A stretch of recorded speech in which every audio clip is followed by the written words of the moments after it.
What's going on? Truth Reality, back again, baby. Look, so today, we're going to speak on that Arizona Wilder interview. If you haven't seen it, go check that shit out. That shit is nuts. That shit's out there. And it's long, by the way. So, you know what I'm saying? Like, on this, what I got up to about an hour and 16 minutes of the 2-hour interview. So I got that notes up until that point. So let's go and dive into what she was talking about, man. And look. I'm going to be coming with some wild information that's like way the fuck out there. I'm not really going to stop and explain it or talk about it yet. I will do that at the end of the video. So, like, when you hear some crazy shit, don't be like, whoa, explain what the fuck, you know what I'm saying? Just wait a second. Especially when it comes to certain things, like, I'll stop and be like, that shit's crazy, but I'm not, you know, whatever. Here we go. Anyway. Excuse me. So she evidently had missing time in her memory. So she went to see a therapist if she could get that, like, timeline filled in. You know what I'm saying? You're missing, like, say you're missing, oh, what the fuck happened from 20 years old to 30 years old? And I'm not necessarily saying that's exactly what happened to her. But if you were missing that kind of gap in your memory, you know what I'm saying? You would kind of wonder, what the fuck? Let me go see if I can kind of get that figured out. So she did that. It's taken her, since this interview was done in, I think it was 1998. And when she did this interview, it's taken her 10 years to piece the memories back together with the help of therapists and people like that. She was brought into this Illuminati cult organization from the bloodline of her mother, because the bloodline of her mother was seen to be pure. And the bloodline is a big thing. You'll see what she talks about here in a little bit. So her parents were forced to move to L.A., evidently because of the high councils, what she said. 6 of the 13 councils are located in the U.S. From an early age, she was abused and traumatized for mind control, because when you are abused or you are traumatized or you're in a feared state, we've talked about this before, you are very easily suggestible. So it's perfect for mind control, especially for little kids. And they would use sensory deprivation plus sensory overload, so they'd have time of deprivation and their time of overload. They would electroshock the young children. Evidently, in her case, it was specifically to the brain. Excuse me. And they would sleep deprive them, so they would, keep them up. And if you've ever seen that sleep experiment, no sleep is the fucking bad news. So, and this is where we start getting a little wild. They told her if she peed, she would have to drink it. And if she had a bowel movement, she would have to eat it. Yeah. Anyways, if that's not crazy enough for you, we're going to dive into some crazier shit than that. She claims that Joseph Mengele was a programmer. If you look him up, he's the angel of death from the concentration camps. He was going under a different name when he was there, she said. She said that he mentioned that there was a scar on his face that he showed her and described how that came about. He said it was from a programming technique where he would put a child in a box with a sword and tell the child to protect the box even if it meant their own life. And then he would tell another child to break into the box. And when the other child broke into the box, the one that he told to protect the box would jump out and drive the sword through the other child. And one time, a child actually got him in the face with a sword during that altercation. Crazy, intense shit. Anyways, there was games of Russian roulette played, and this is real-ass Russian roulette, evidently with a gun, legit gun. And it was predetermined by the people at be, that whatever child that was playing this game would die. So, like, they predetermined, oh, Johnny's gonna die today.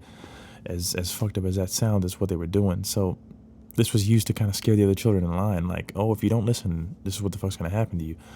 And the children would have to sit there and watch fucking Johnny pull the trigger back or pull the pin back and fucking do the damn job. Yeah. Anyways, she evidently has changed her name and changed her hair color. She recognizes people, and they recognize her, even though they have also switched their hair and their names. if you think about it, that's supposed to add like, credibility to her story. Whether that's true or false, no one knows. So anyways, but if you look into certain things of her stories and look at the symbolism in today's society, look at certain things that happen, look at the storyline, look at the way society is run, built, this kind of thing, you can kind of start to connect the dots like David Icke has, and realize that maybe not 100% of the specifics is right on this kind of thing, but at the end of the day, there is an organization of people controlling the mass population. So anyways, let's continue. She was evidently taken to rituals by Mengele in the U.S., in Britain, in France. The leaders of those countries were aware of his presence because they brought him there, evidently. David Icke actually asked her, was this through Project Paperclip? And she said, yes, it was through the OSS. Her whole family are DID, or have DID. And what DID is, it's dissociative identity disorder. And when you have dissociative identity disorder, you are a very good slave because you can dissociate from reality very easily. Anyways, her family was very well programmed, and they did not seek help, for this kind of thing like she did. Her family just called her crazy. It's like, no, you're crazy as hell. Saying we're doing the right thing. We're doing what we're supposed to do. We're in this organization that makes kids kill other kids. We're fucking insane, right? Yeah, it's the world we live in, evidently. Her mother, like I said, was her biological mother. I think I said that. But her father wasn't the biological because his bloodline was seen as impure. It's all about the bloodlines, man. Is what this, evidently, is what this organization is about. So it's more than just an organization. As we dive deeper here, you'll see what I'm saying. I'm just calling it an organization just for broad terminology. But anyways, some people are involved by the bloodlines. Some people are just easily suggestible. They have, they like already have dissociative identity disorder. So it makes them a great slave. So they join these kind of things, and these beings, I'm going to call them now, because of this next fucking fact that's about to spill out. Yeah. The bloodline, and specifically, this is where it's going to get nuts, menstrual blood contains something important for the propagation of this race that is controlling things on this planet, she says. 13 bloodlines control groups like the Illuminati, and here we go. They are reptilians, and the blood helps them keep their human form.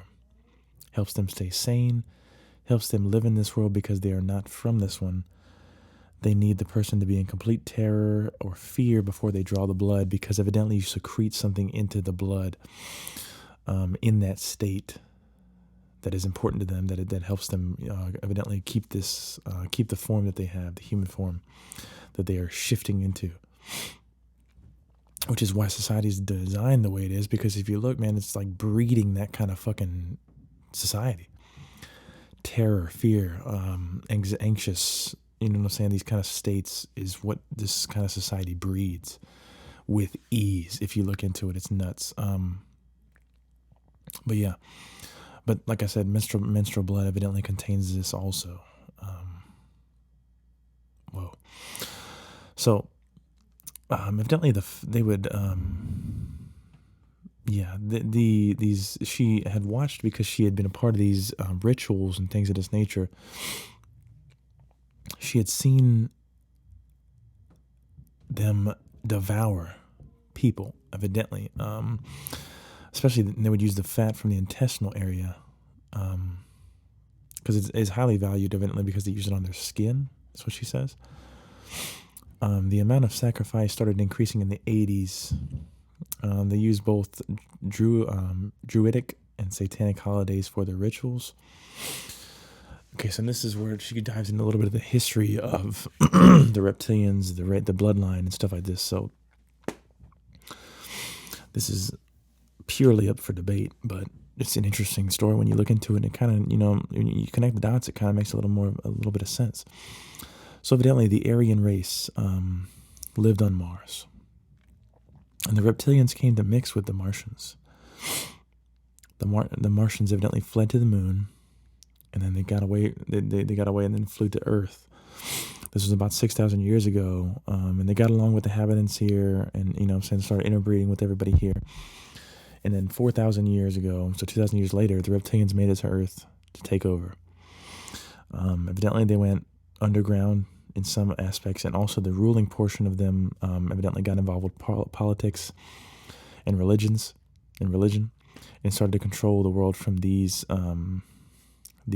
things.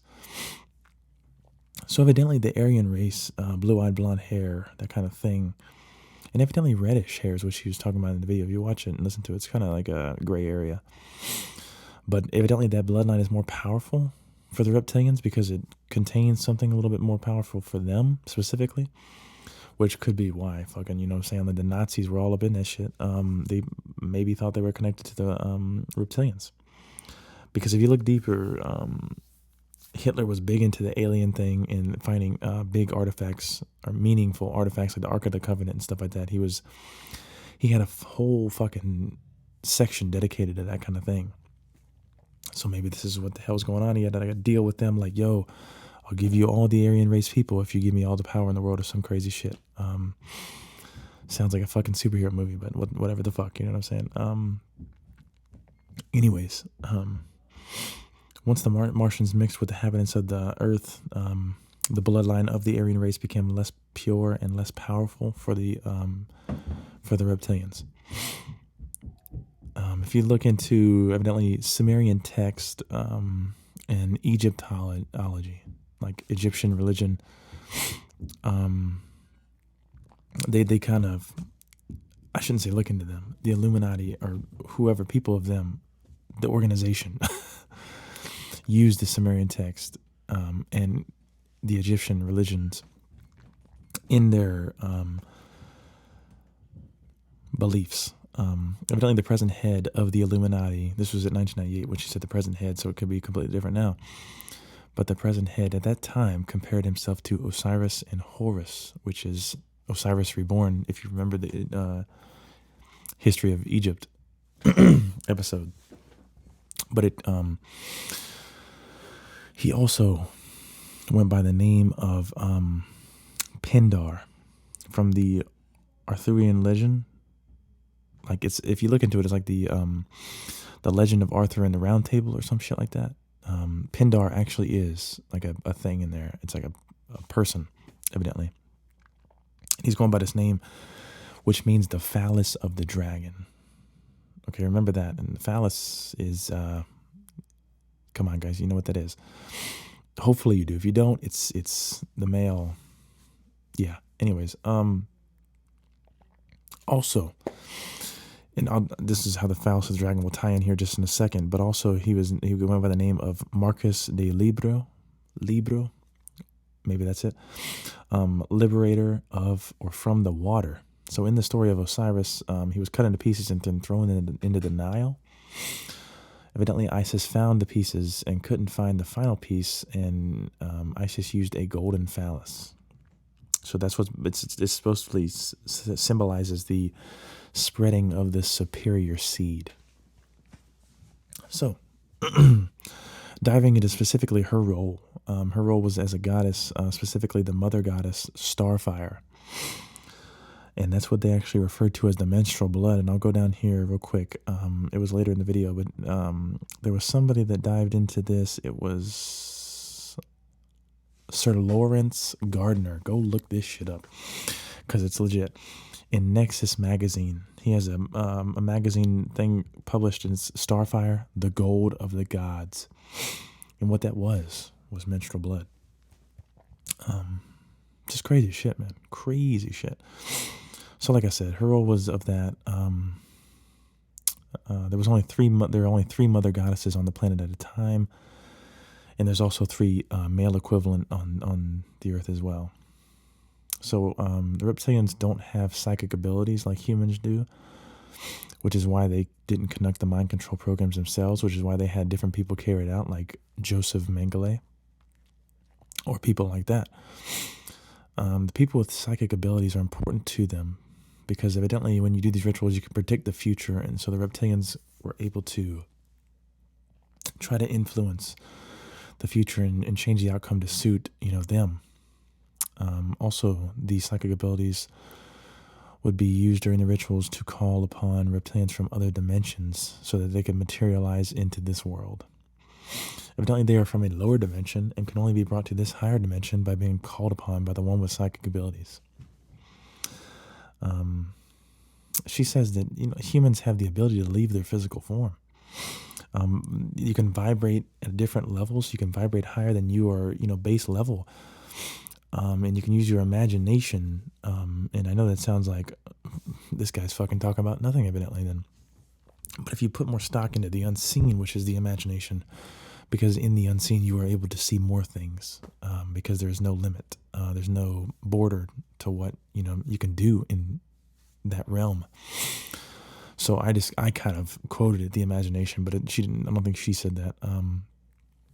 She was just talking about astral projection and things of that nature. Humans have always had this ability she was talking about, and we've lost it. But there's a way to regain it, and I think that way is to dive into the unseen and dive into things that cultures before us dive into deeper that we have not. Especially the Egyptians themselves, since we've talked about the Egyptians. Like I said, they had time to study the aspects of consciousness for a long period of time, and we've only discovered it, or we've only talked about it for hundreds of years, and they were able to study it for thousands. And they had more square head on their shoulders than the technology addicted ridden society that we have today, that is all about materialistic things. So anyways, she describes a symbol, evidently the caller that calls upon. I think I've actually described this symbol in the Halloween episode. Stands in a triangle. It's the symbol of the circle, the pentagram, the hexagon, things of that nature. And you stand in the triangle, and evidently the triangle produces an energy field during the ritual that the being or beings that are being called upon cannot penetrate. The beings evidently are not only reptilians, but also, I'm going to say quote unquote, because I'm sure they're just saying this word just to show that they're negative in nature, but also demons, is what she said, that are brought through to give the reptilians knowledge. Oh, excuse me. People in this organization, especially the children, were bred for specific purposes. Certain children were also taken for third world countries. Children are the highest form of sacrifice because they are the purest form of vibration, of energy. They are the purest of the pure. So, evidently blood sacrifices were conducted with these children. The blood is distributed to the reptilians first, and then to people who have been involved with the rituals. Evidently there's rituals every month, every full moon.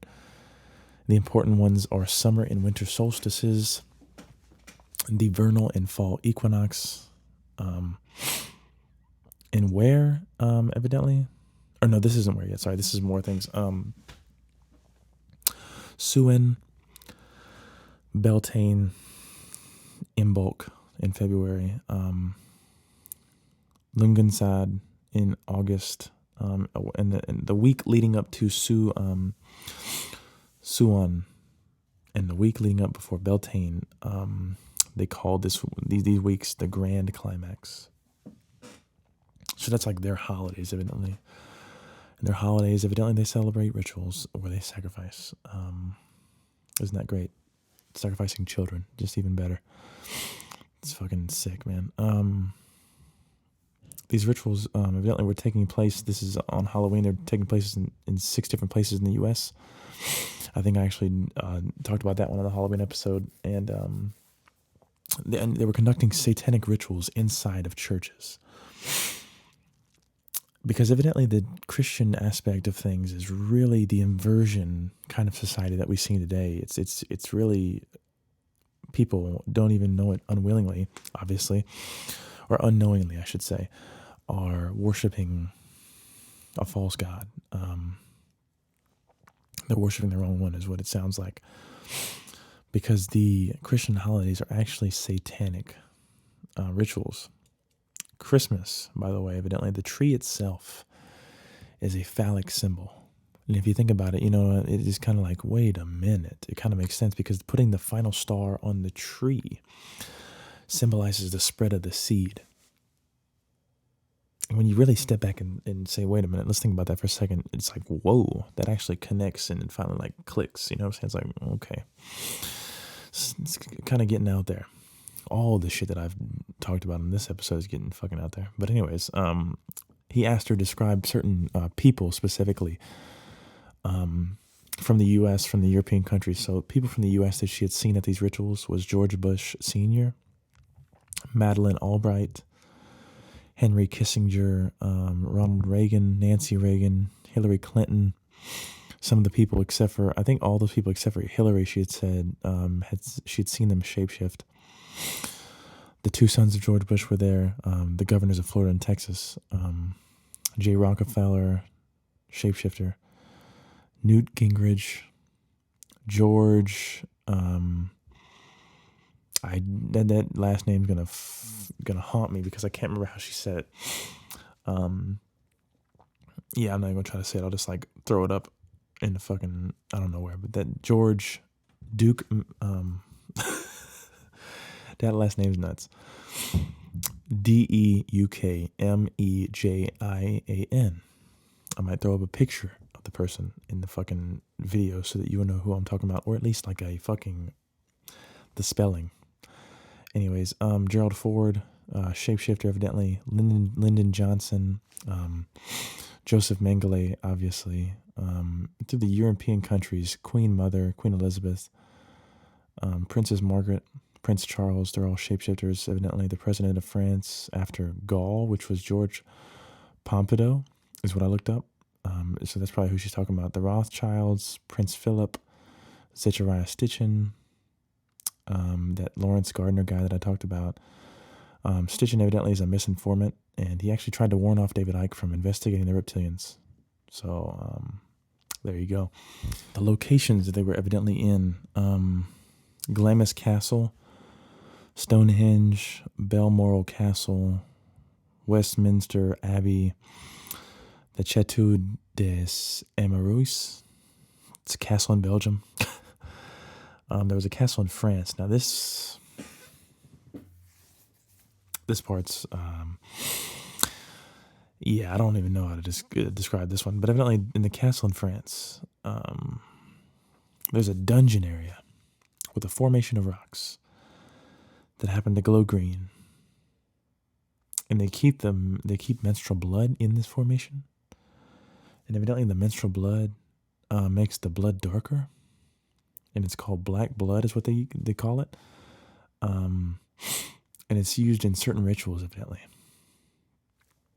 Evidently, less developed reptilians are kept down there with eggs that are incubating. So evidently there's like, she described like reptilians that are like used as pets or some shit, are kept down there in the dungeon area.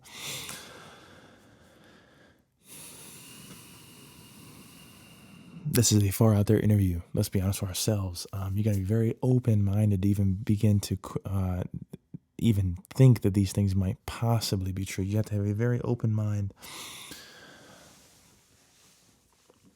Oh, man. It's just nuts, though, man. Because you think about it, and I guarantee you, the aspect of torturing children, there's an organization terrorizing children and abducting them and using them for sacrifice. I guarantee you is probably, I say that, is more than likely true. Let's be honest with ourselves, there's sick people in this world, and it's more likely than not, if you think about it, that the sickest individuals that are using this fucking menstrual blood, evidently, that's beyond sick. If you think about how on earth could they possibly be human? Because if you were to ask 1 million humans, would you consume menstrual blood? Willingly. You're going to get a large number of no's. From 1 million people, man? 1 million people off the street? I'm almost dared. I would almost dare. I would dare you to find more than fucking 10 people that are going to say yes to that.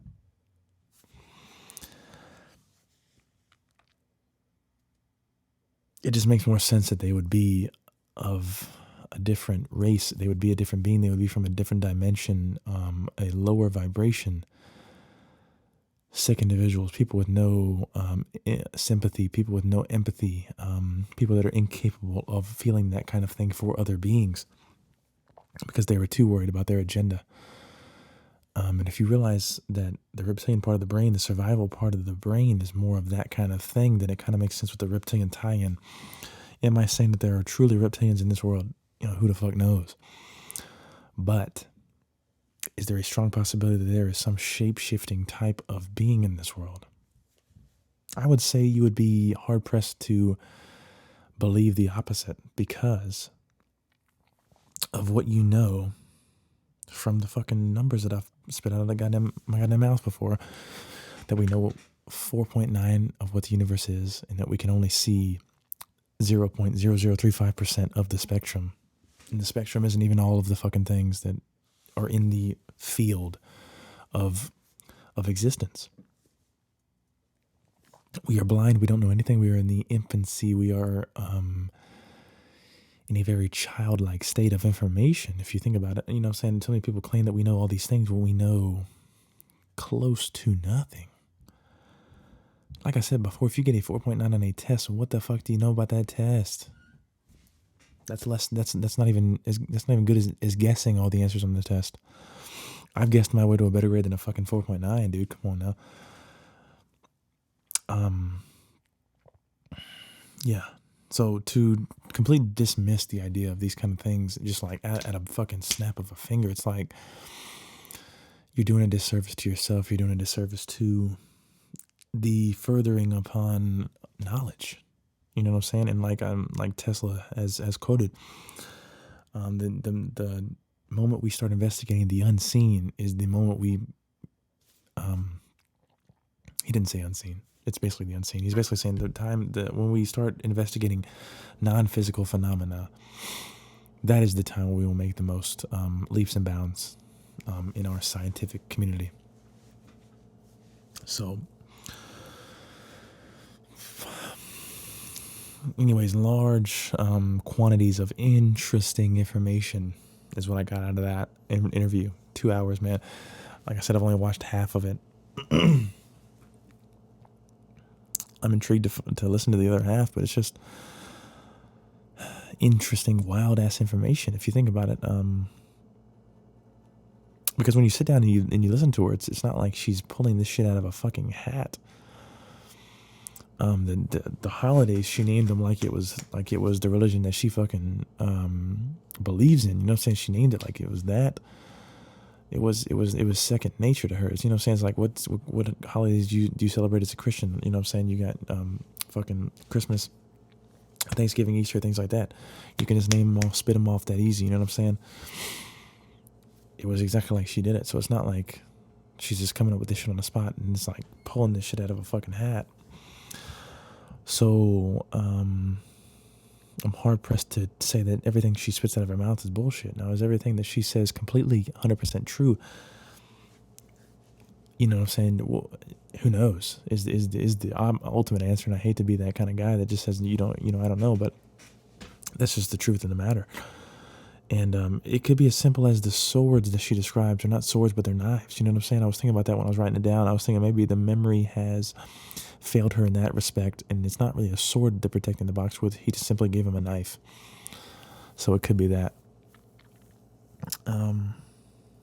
But do I believe that there is organizations that conduct these kind of things, especially the rituals, with the symbols? If you look into fucking society today, all these symbols are insane. The owls, the pentagrams, the hexagons.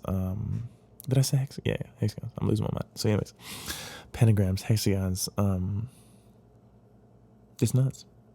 Then you get, like I said, the owls, with Drake, with his music organization, whatever, production company, whatever the fuck it is. It's outrageous. And, part of me is wondering, can you use these symbols to also call upon beings that are of positive nature?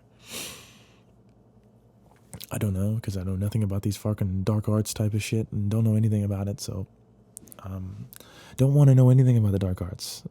If it comes in terms of fucking pulling out negative fucking entities from a different dimension, I definitely don't want to know that. If it's going to be anything, I want to know how to call upon beings of a positive nature to help us win back the consciousness that has been stole from us, because that is if there's one war going on, it's the one against consciousness. You look at what Graham Hancock talks about, it's completely in tune with what he's saying. There seems to be an organization, it seems to be an agenda to dumb down the population to the point where they are no longer thinking and are complete slaves. Because if you think about the programming that you go through on and on, through the news, through movies, things of that nature, you're exposed, or even the holidays, you're exposed to things that are used to desensitize you to certain aspects. Especially the Halloween one, like I said, like she said, and I even said during the Halloween episode, she described that you are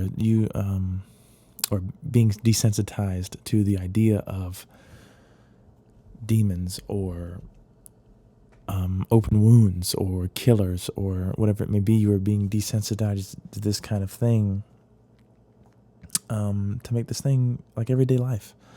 Look at the fucking news. All we report on is fucking murderers and deaths. What the fuck else we report on? You know what I'm saying? We report on wars. We report on impeachment.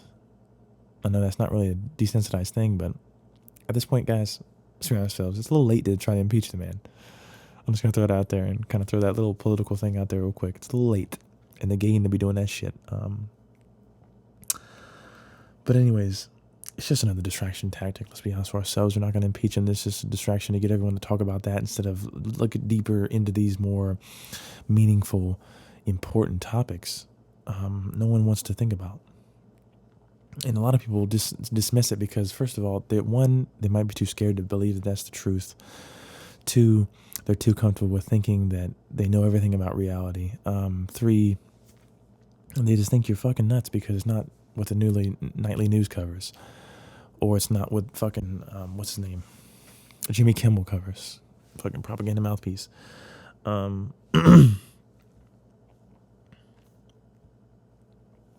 Anyways, that's enough chattering on here at the end. But like I said, look into that fucking interview because that shit is wild. 2 hours worth, well, at least an hour worth of interesting information. And like I said, I'll come with a part 2 of this little summary of her interview with David Icke later on. I should be, coming real quick because I'll just jot down some more notes of the next hour, and I'll listen to the next hour. I'll sit down, listen to it, and jot down the notes of what she says. And then I'll look into other interviews. I'll try to look into other interviews saying similar things if there are any, which there are. Let's be honest with ourselves. There was that one little short one that I talked about I think I talked about it on Halloween, dude that was talking about the same exact symbol that she was talking about. And the slicing open of some young girl and the draining of blood into these cups that were distributed to other people. Because the more you look into it, the more that these eyes wide shut kind of people or organizations do exist. And the Eyes Wide Shut movie, evidently, if you think about it, is just like a little tiptoe into that kind of world. It's like, yeah, we're gonna show you what we really play, the real world we play in over here. That's what it kind of seemed like that was going on. And all they showed was the fucking orgy kind of shit. Let's be honest with ourselves, that's not the reality. That's just the kind of, hey, this is what really goes on at these kind of parties, so why don't you come join us? Yeah, you go to one of them fucking things, you'll see what you really get into. You don't want to be in there. So anyway, like I said, this is enough rambling on, so I guess I'll post another video here coming up soon, so I'll see y'all next time. Adios.